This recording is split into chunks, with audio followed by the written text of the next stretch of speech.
Happy birthday to Kai. Happy birthday, Monte Teresa. Okay. Brent and I are reading a new book right now, which is phenomenal. What are you guys reading right now? 10x and 2x. We're reading a book by the same exact authors. It's called The Science of Scaling. It was recommended by Reed. And there was just a section this morning that I was listening to, and I'm like, oh my gosh, this is just so applicable. It's actually really applicable to the conversation we already had this morning. So let's dive in. What's a professional look like? So I'm glad we have some time here because I think this is really interesting. Think right now, we'll start with real estate. What does a real estate professional not look like in terms of their appearance, but like, what do they do? What makes them, how do you know if someone's a professional and someone's not? Shout it out. Full-time job. Full-time. What else? You can get a hold of them. They answer the phone. They answer the phone. They respond to text messages and emails. Highly connected. Highly connected. What else? Probably constantly promoting themselves or their business. So they're marketing and promoting. They're talking about real estate a lot. Okay. I would say lots of closings. Lots of closings. Yeah, well, it's evidence, right? They're actually selling real estate for sure. They know what they're talking about. Okay, cool. Well, I'm going to ask the same question at the end, okay, after we go through this. So let's talk about Zion Williamson. Do you guys know who that is? Anyone know who that is? No one? A little bit? Half? Basketball. He's a basketballer. NBA. One of the most, what's that? Plays for the Pelicans. He plays is an interesting word. We're going to talk about that. He is on the Pelicans, right? And he was one of the most highly touted talents in NBA basically since LeBron James. He was supposed to be the next LeBron, right? LeBron coming out of high school when he was 14, basically, he was already like slated to go pro. He actually he skipped playing college. LeBron did, right? He basically set his own trend. Zion was in a similar boat. You guys might remember he actually had Nikes on during I think it was during a college game. He's huge. He's like 285 pounds, 6'8" or something like that. Talented. He literally blew a shoe out on the court. Like a brand new Nike, he landed so hard with so much force, his foot came right out of the shoe. Nike stock dropped the next day. It's because someone that big is not made to move that fast. They're not made to move that fast. No, he's huge and such a talent, okay? Insane natural athleticism, once in a generation freak of nature in a good way, in a positive way. Like think about that as if it's positive, right? All right, so why are we talking about Zion, okay, and professional? We're talking about him because he actually, in the off season, this says 300 pounds, came back. His fighting weight, if you will, basketball weight, is supposed to be around 285 pounds. That's what he played in college.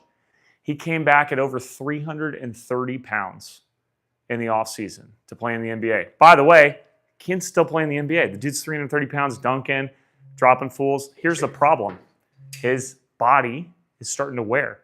He's played, this is why I said, I think Tracy said he plays for the Pelicans. He's played, quote unquote, less than 50% of the games because he's not taking care of his body.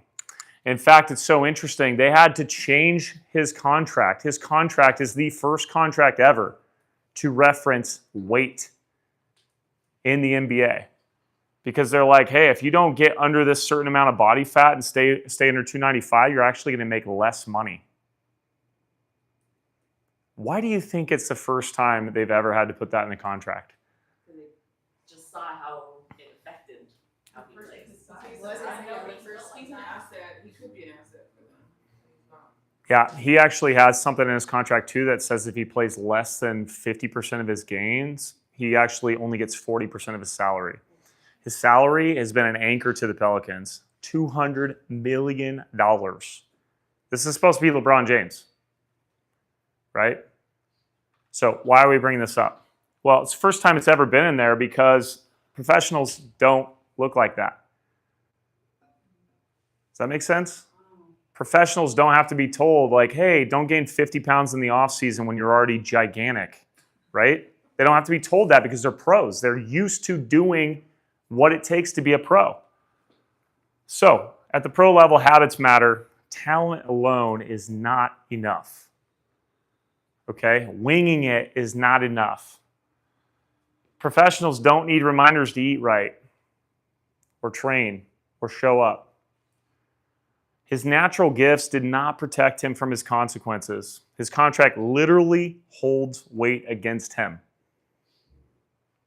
Kind of clever. All right. So, agents should also operate like pros. So let's start to think about that. I asked you, what does a professional look like? What do you think a professional looks like when it comes to being an agent?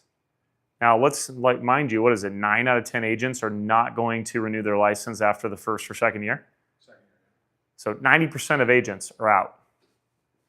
90% of agents are not professionals. 90% of agents need a contract like Zion saying, hey, you have to wake up on time. And oh, by the way, to get paid in real estate, you actually have to show up at work. And oh, by the way, you have to call people. And you have to follow up with them. Right? Do you think, shout an agent out right now who is crushing it, anywhere, local, national, doesn't matter. Okay. Do you think Kara, I coach Kara. Do you think Kara and I talk about how many calls she makes? No. The answer is, it's emphatically no. We don't talk about it at all.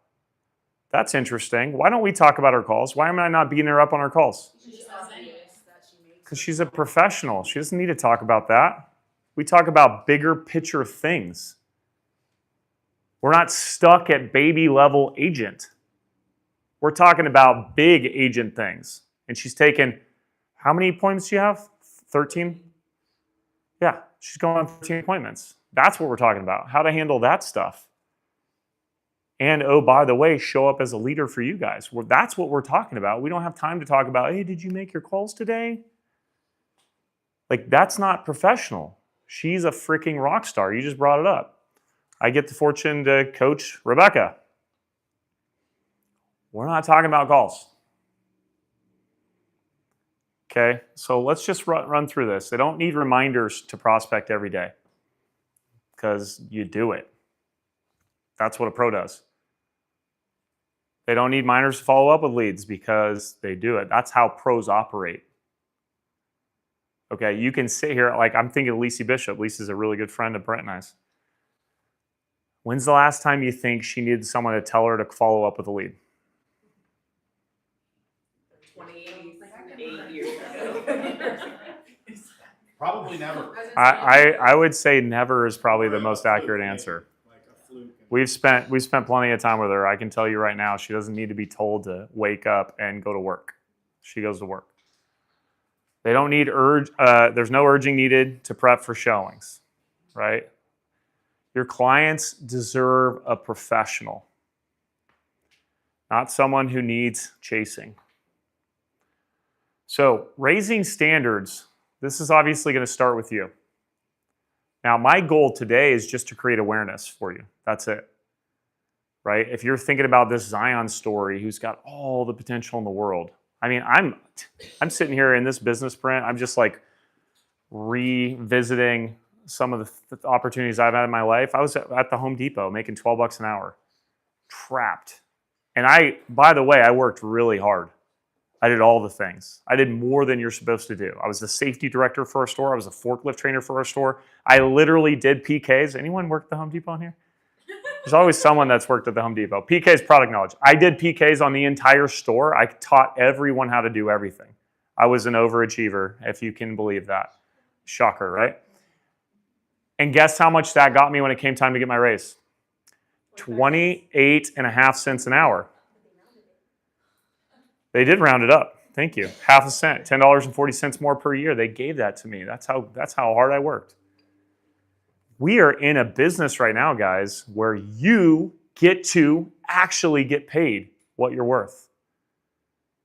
Every single day, you get the opportunity to go make what you're worth. Every freaking day. And if you don't think it's fair what you're making, then you have one person to look at. And it's the standards you are allowing to happen in your life. So, are you operating like a pro? Or are you acting like someone that needs reminders? Your standards will define your results, and a small shift now can lead to massive, massive gains. And that's what I want you to do today. I want you to really be thinking about this. What is one standard you need to raise? You. This is personal, this is internal, this is you. What's one standard you need to raise right now that will make you more of a professional in your business? This could be anything. Am I treating this like the NBA, or am I still playing junior varsity? So let's write down a standard right now. Get your pens or notes on your phones. You can pull your phone out. You Gen Zer. Okay, sorry. Yeah, bust your phone out. Write it down. It's good. Take notes. I take notes on my phone too. Or I text and pretend like I'm doing it when I'm playing JV. Okay, what's one standard you will raise starting today? What's one standard? Does anyone have any ideas too? You can think like bigger picture too. You can have a standard around communication. You can have a standard around like how you show up. You can have a standard around consistency. What were you going to say, Francesca? Don't leave until you have at least 15 or 20 contacts a day. That's going to be it's going to be 15. Cannot leave. I like how you corrected yourself. Don't leave until you have like 15 or 20. 15. There you go. Okay. Like think about, okay, just can I coach you for just a second? Not pick on you, coach you for a second. What would you, like, be honest, average, if you had to average how many contacts you average per day over the last 12 months before you leave, what would it be? Is it 15? Probably half of that. 7? 8? Okay, so let's say 8. So just for fun, if you would have done 15, do you think you'd have the exact same results you do today, or would it be different? Probably be better. Okay, probably be better. So if you truly make that standard, that A standard starting today, like a year from today, you're going to see that show up, right? And that's one change. That's it. Brent and I right now, I think you can jump in here. I think we're obsessed with how can we make our lives way more simple. I don't want you to commit to 50 things today. I want one. Well, and I want to plus what you just said, because this is what we're obsessing over. Is it's easy to say, I'm going to do 15. But if your goal was really big, so let's say your goal was 50 closings next year. Just going to use this number. Oh, there's a camera. Okay. Hey, live. Coming to you live. Oh, you can't even hear me. All right, so if you set your goal for 50, just hypothetically speaking, 15 contacts a day could potentially get you there. But if you really thought through, like, what's it going to take to get to 50 qualified people that want to do something, the 15 people that you talk to every day, you might change the definition of that. So you might change the definition and say it's not all new leads. 12 of the 15 have to be follow-up. I can take 3 new contacts per day. So that's what I want to challenge you guys to do, is think so big that this is the 10x is easier than 2x. Think so big that it narrows what you can actually do to get to that goal. And I can promise you, Francesca, if you did 90% of your contacts were follow-up with people in your nurture database, you'll hit a way bigger number next year than if you talk to 15 new leads today. And the next day and the next day. Yeah. Hi. Is it too grand to think? Because for me, I gotta think like a little bit bigger and then narrow it down. So like to me, a professional is really crystal clear on like what their family's financial goals are and what their role is in that. So like I feel like when I lack clarity in that, I can lack clarity with the contacts, the numbers, and all that stuff. So I wrote down just clarity on what my family needs, and don't live outside of that. Is that too? Well, the problem, there's not a problem with it. It's a good start. You just need Repeat what she said. Yeah. So what she said was like, hey, is it $2,000 for me to just think of what's my role inside of my family and making sure I'm hitting that? So the answer is no, and that's not enough, right? Like it's not clear enough. So if you get clarity of my role inside the family is to provide X, 150 grand a year. And now I have clarity in that. And it's like, okay, well, what do I need to do inside of my business to make 150 grand? And then we just keep going down and down and down and down until I know exactly, oh yeah, every single day, if I schedule one appointment, there's zero chance I can't make 150 grand. So now I come in and I'm a pro and I get an appointment every day. That's it. My best coaching clients I've ever had, it's hard to commit to. And when they do, everything in their life changes. But it's scheduling one appointment a day and they don't leave until they do it. And everything changes, right? And this is what's been rolling through my mind. You guys tell me if this is a good analogy or not, but I think it is. I want you to imagine you had to borrow $100,000, okay? You had to go borrow it. Now, a lot of people would be like, okay, this is how they would go about it. They'd say, can I have $10? You'd say, can I borrow $10? Sure. I'll pay you back. Sure. Okay, that's how they're going to do it. Now, I don't know if there's any mathematicians out there, but if you want to borrow $100,000 at $10 a time, that's going to be 10,000 times. Okay? The likelihood of you doing that is what? Very low. Very unlikely. But the opportunity to go borrow $10 is what? Easy. It's everywhere. It's everywhere. There's thousands and thousands and thousands of people that would loan you $10 today. But if we shift this and say, hey, you need to go borrow $100,000 and you have to get a minimum of 20. Are you still going to go talk to those people that you're going to borrow $10 from? No. What are you going to have to do? Define, you have to ask for a minimum of $20 or you can only talk to 20 people? No. You can talk to as many people as you want, but you have to borrow a minimum of 20 grand. 20 grand, okay. That makes sense. So now it's like, well, I know that person doesn't have $10. The $10 would have been all the money they gave me. There's zero chance I'm going to waste my time or theirs asking for 20 grand, right? So now you're going to have to start getting strategic. You're also going to have to start thinking like, I'm going to need a pretty goddamn good reason to borrow 20 grand, right? So now you have to start thinking not just who do I talk to, but how do I talk to them? Okay, what's my point? My point is in real estate, if you had to go get 50 deals and you could only work 2 hours a week, would you do things differently? Yes, Like what? everything. Francesca says everything. They say everything. So I'm just thinking like if that was literally the only way you could operate, is you get to work 2 hours a week and you got to close 50 deals. You'd start calling different people.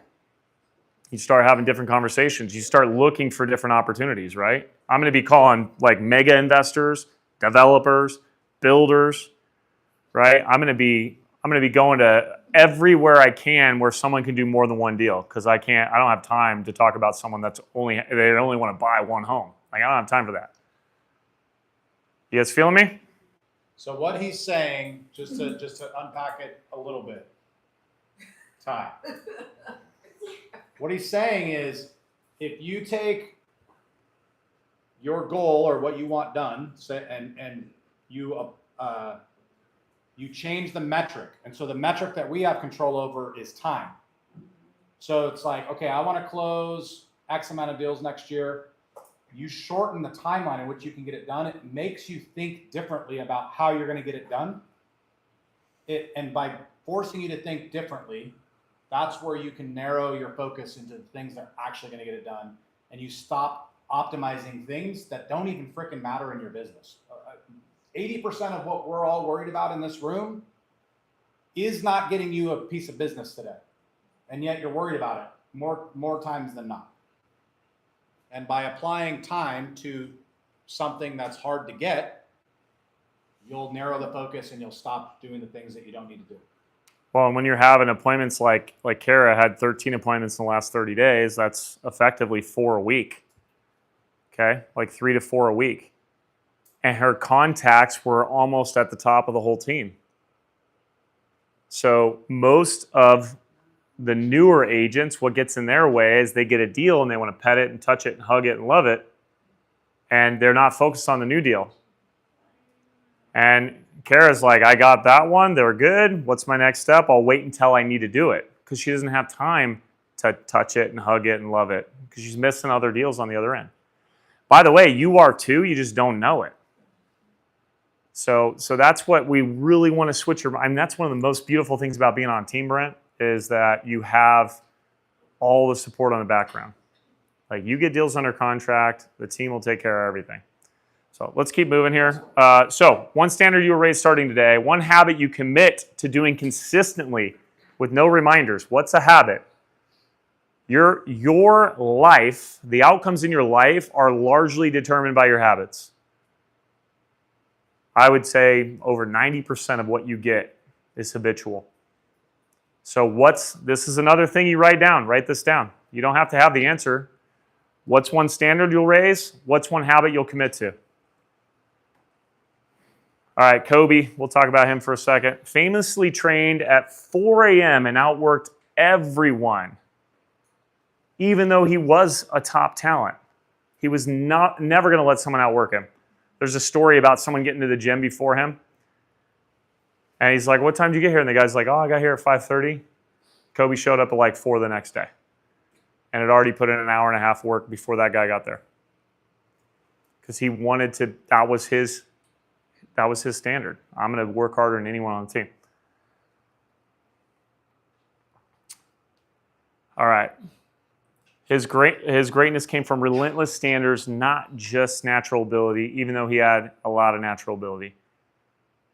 And so I want you guys to understand that. Like, there are people who are highly connected, really great at talking to people, and they will never make it in this business.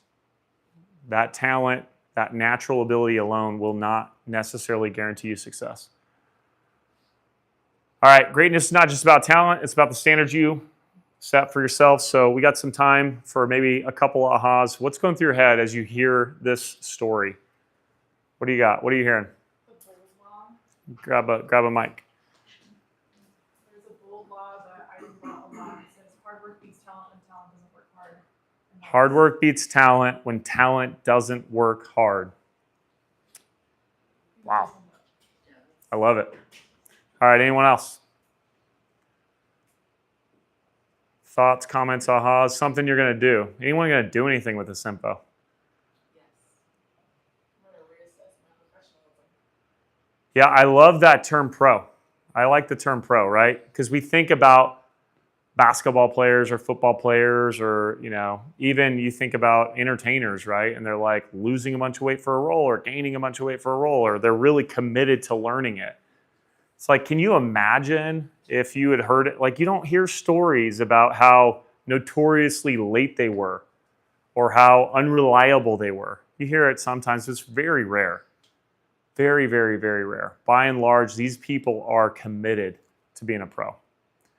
So, all right, let's get some gratitude and we'll get out of here.